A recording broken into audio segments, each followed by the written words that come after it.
PM Modi ਅਜਿਹੇ ਸਮੇਂ ਵਿੱਚ ਰਾਸ਼ਟਰ ਨੂੰ ਸੰਬੋਧਨ ਕਰ ਰਹੇ ਹਨ ਜਦੋਂ ਇੱਕ ਦਿਨ ਪਹਿਲਾਂ ਹੀ ਦੇਸ਼ ਨੇ ਕੋਰੋਨਾ ਵੈਕਸੀਨੇਸ਼ਨ ਦੀਆਂ 100 ਕਰੋੜ ਖੁਰਾਕਾਂ ਦਾ ਇਤਿਹਾਸਿਕ ਅੰਕੜਾ ਪਾਰ ਕਰ ਲਿਆ ਹੈ। ਅਜਿਹੀ ਸਥਿਤੀ ਵਿੱਚ ਇਹ ਉਮੀਦ ਕੀਤੀ ਜਾਂਦੀ ਹੈ ਕਿ ਪੀਐਮ ਦਾ ਸੰਬੋਧਨ ਟੀਕਾਕਰਨ ਤੇ ਕੇਂਦਰਿਤ ਹੋਵੇਗਾ।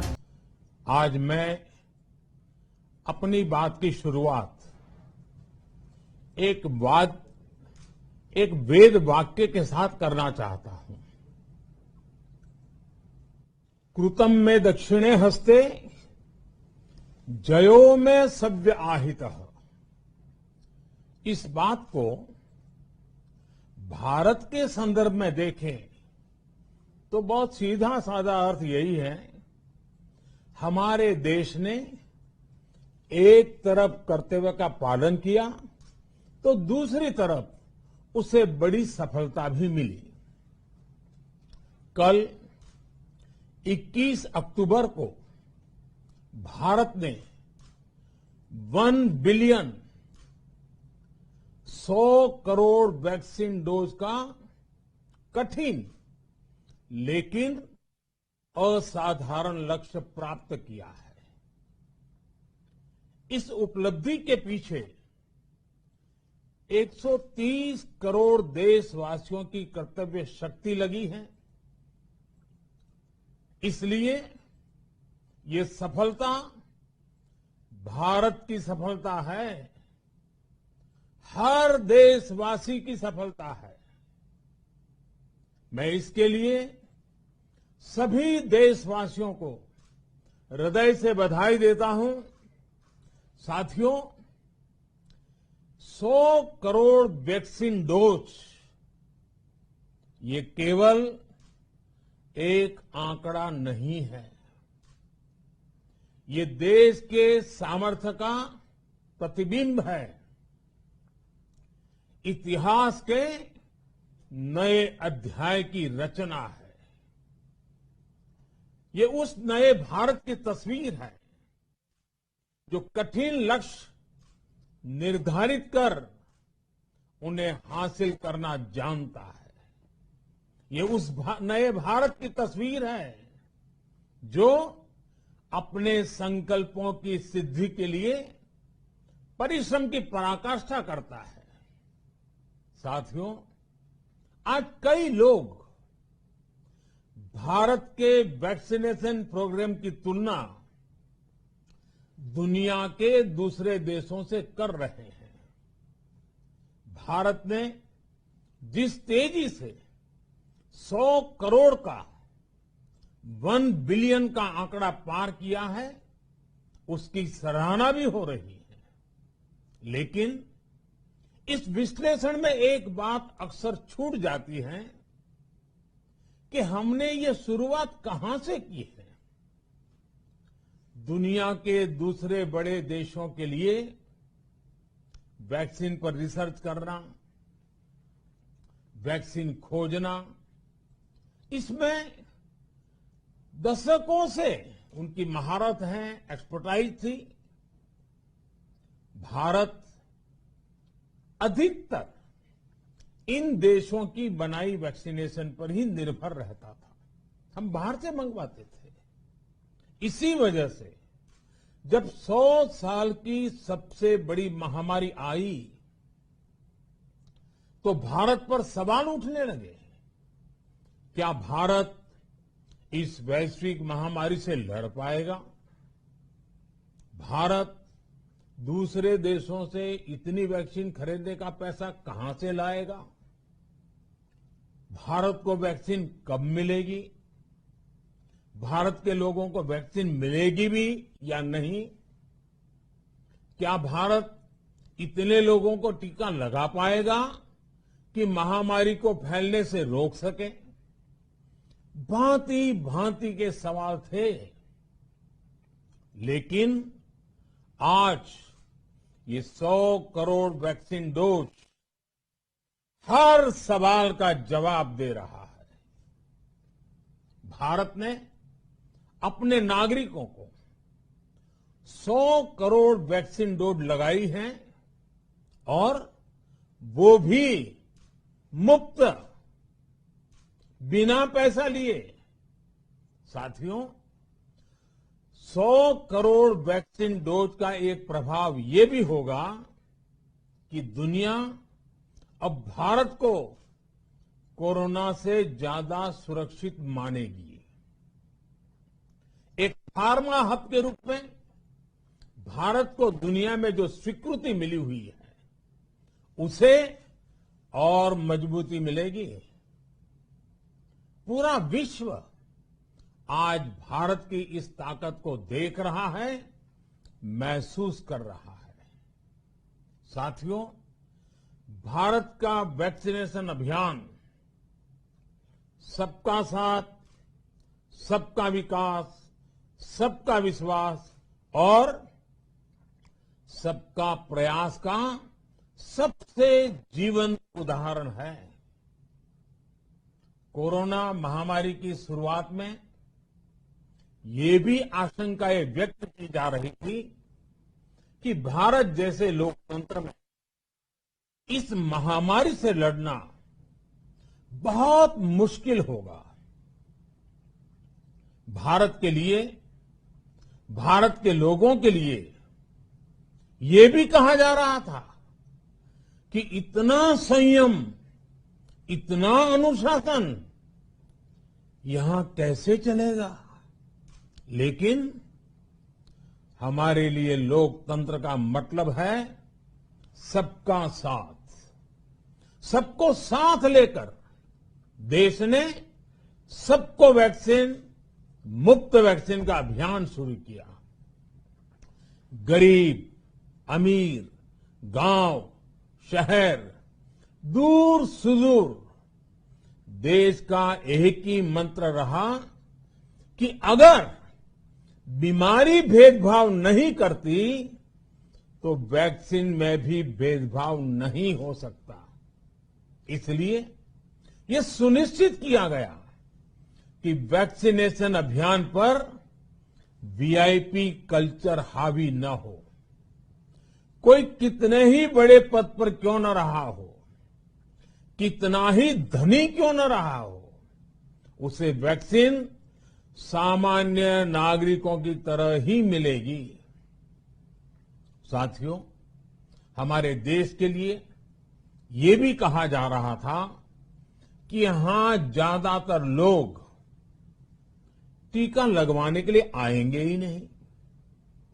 दुनिया के कई बड़े विकसित देशों में आज भी वैक्सीन हेजिटेंसी एक बड़ी चुनौती बन गई है।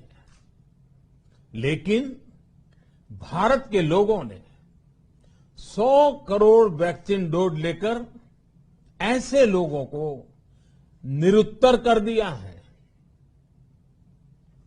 साथियों, किसी अभियान में जब सबका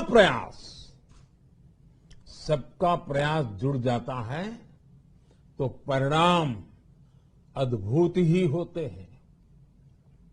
हमने महामारी के खिलाफ देश की लड़ाई में जन भागीदारी को अपनी पहली ताकत बनाया, फर्स्ट लाइन ऑफ डिफेंस बनाया। देश ने अपनी एकजुटता को ऊर्जा देने के लिए ताली, थाली बजाई, दिए जलाए। तब कुछ लोगों ने कहा था कि क्या इससे बीमारी भाग जाएगी? लेकिन हम सभी को उसमें देश की एकता दिखी, सामूहिक शक्ति का जागरण दिखा।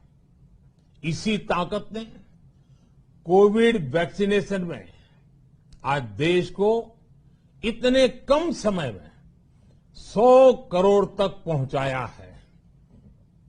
कितनी ही बार हमारे देश ने एक दिन में 1 करोड़ टीकाकरण का आंकड़ा पार किया है। ये बहुत बड़ा सामर्थ्य है, प्रबंध कौशल है, टेक्नोलॉजी का बेहतरीन इस्तेमाल है, जो आज बड़े बड़े देशों के पास भी नहीं है। साथियों, भारत का पूरा वैक्सीनेशन प्रोग्राम विज्ञान की कोख में जन्मा है, वैज्ञानिक आधारों पर पनपा है और वैज्ञानिक तरीकों से चारों दिशाओं में पहुंचा है। हम सभी के लिए गर्व करने की बात है कि भारत का पूरा vaccination programme science bound, science driven और साइंस बेस्ड रहा है। वैक्सीन बनने से पहले और वैक्सीन लगने तक इस पूरे अभियान में हर जगह साइंस और साइंटिफिक अप्रोच शामिल रही है। हमारे सामने चुनौती मैन्युफैक्चरिंग को लेकर भी थी, प्रोडक्शन को स्केल अप करने की भी थी। इतना बड़ा देश, इतनी बड़ी आबादी, उसके बाद अलग अलग राज्यों में, दूर दराज इलाकों में समय से वैक्सीन पहुंचाना, ये भी किसी भागीरथ कार्य से कम नहीं था। लेकिन वैज्ञानिक तौर तरीकों और नए नए इनोवेशन से देश ने इस चुनौतियों के समाधान तलाश से असाधारण स्पीड से संसाधनों को बढ़ाया गया। किस राज्य को कितनी वैक्सीन कब मिलनी चाहिए, किस इलाके में कितनी वैक्सीन पहुंचनी चाहिए, इसके लिए भी वैज्ञानिक फॉर्मूले के तहत काम हुआ। हमारे देश ने कोविन प्लेटफॉर्म की जो व्यवस्था बनाई है, वो भी विश्व में आकर्षण का केंद्र है। भारत में बने कोविन प्लेटफॉर्म ने न केवल आम लोगों को सहूलियत दी, बल्कि हमारे मेडिकल स्टाफ के काम को भी आसान बनाया। साथियों, आज चारों तरफ एक विश्वास है, उत्साह है, उमंग है। समाज से लेकर इकोनॉमी, हम हर तबके पर देखें, ऑप्टिमिज्म, ऑप्टिमिज्म, ऑप्टिमिज्म ही नजर आता है। एक्सपर्ट्स और देश विदेश की अनेक एजेंसीज भारत की अर्थव्यवस्था को लेकर बहुत सकारात्मक है। आज भारतीय कंपनियों में न सिर्फ रिकॉर्ड इन्वेस्टमेंट आ रहा है, बल्कि युवाओं के लिए रोजगार के नए अवसर भी बन रहे हैं। स्टार्टअप्स में रिकॉर्ड इन्वेस्टमेंट के साथ ही रिकॉर्ड स्टार्टअप्स यूनिकॉर्न बन रहे हैं। हाउसिंग सेक्टर में भी नई ऊर्जा दिख रही है। पिछले महीनों में किए गए कई सारे रिफॉर्म्स, कई सारे इनिशिएटिव, गति शक्ति से लेकर नई ड्रोन पॉलिसी तक भारत की अर्थव्यवस्था को और तेजी से आगे बढ़ाने में बड़ी भूमिका निभाएंगे। कोरोना काल में कृषि क्षेत्र ने हमारी अर्थव्यवस्था को मजबूती से संभाले रखा। आज रिकॉर्ड लेवल पर अनाज की सरकारी खरीद हो रही है। किसानों के बैंक खातों में सीधे पैसे जा रहे हैं। वैक्सीन के बढ़ते हुए कवरेज के साथ साथ आर्थिक सामाजिक गतिविधियां हो, खेल जगत हो, टूरिज्म हो, एंटरटेनमेंट हो, सब तरफ सकारात्मक गतिविधियां तेज हो रही हैं। आने वाले त्योहारों का मौसम इसे और गति देगा और शक्ति देगा। साथियों, एक जमाना था जब मेड इन ये कंट्री, मेड इन वो कंट्री, इसी का बोलबाला था, बहुत क्रेज हुआ करता था। लेकिन आज हर देशवासी ये साक्षात अनुभव कर रहा है कि मेड इन इंडिया की ताकत बहुत बड़ी होती है।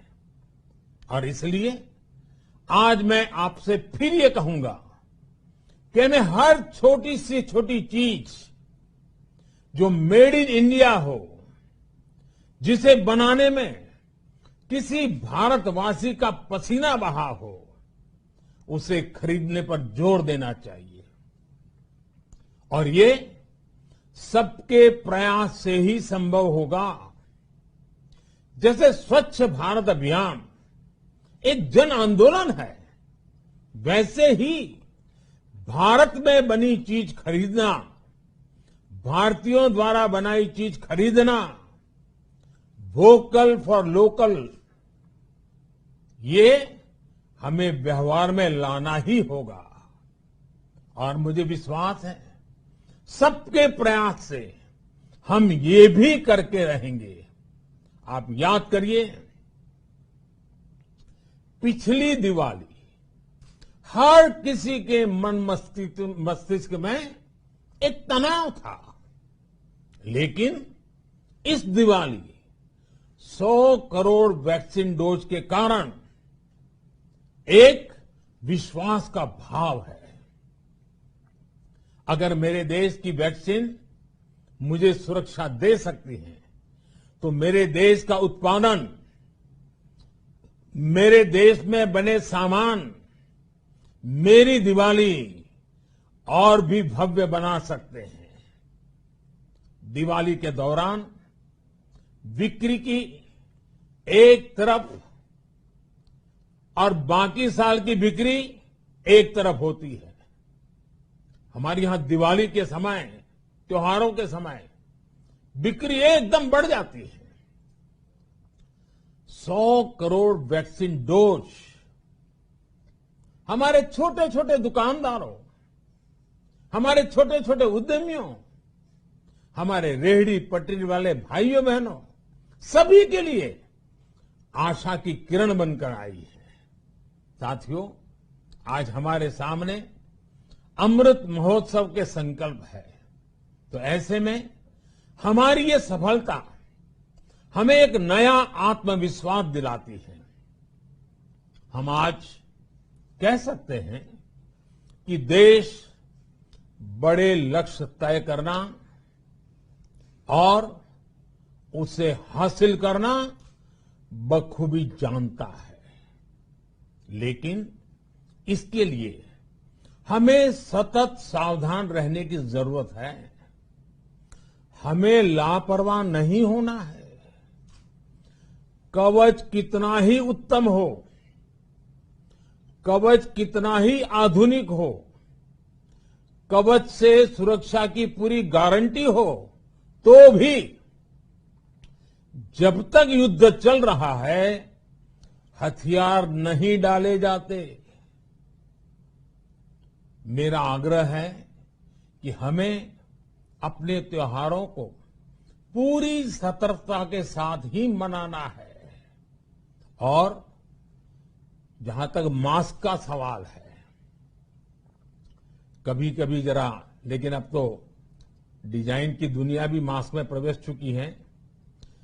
मेरा इतना ही कहना है, जैसे हमें जूते पहन करके ही बाहर जाने की आदत लग गई है ना, बस वैसे ही मास्क को भी एक सहज स्वभाव बनाना ही होगा।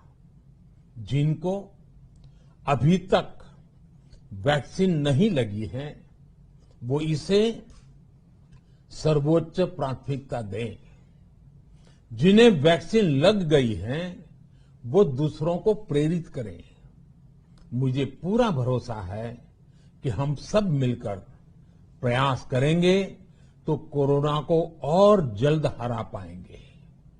आप सभी को आने वाले त्योहारों की एक बार फिर बहुत बहुत शुभकामनाएं, बहुत बहुत धन्यवाद।